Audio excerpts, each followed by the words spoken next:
Hello guys, good evening. Ito na po yung unboxing natin, yung watch, yung relo na in-order ko sa online. Wait natin kung maganda siya.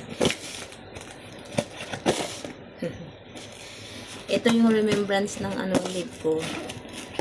Kailangan may remembrance siya. Kasi yung kalahati ng annual leave ko is nilagay ko muna sa bangko ko. Tapos yung kalahati, yung iba pinadala ko sa ins. Ang allowance nila.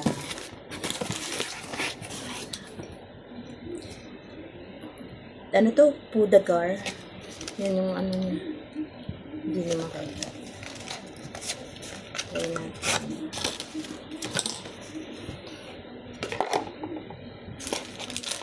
Ang laki. Ba't ang laki?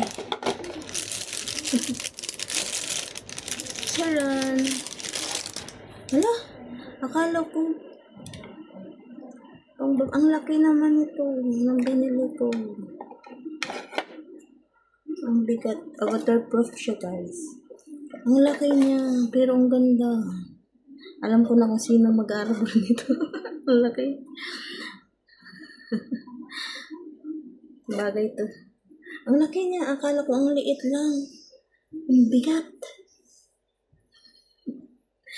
Pang lalaki pala ito. Akala ko pang unisex. Ang laki siya.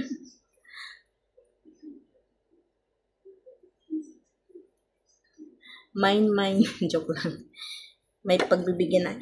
Maganda ito guys. Hindi siya plastic.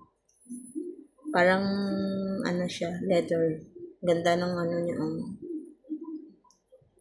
Tsaka waterproof. Nakita ko lang siya sa online. Mahilig kasi ako ang bigat pala ito. Pang lalaki pala siya. Kala ko pang babae. Naku, mapupunta na naman to kay ang laki.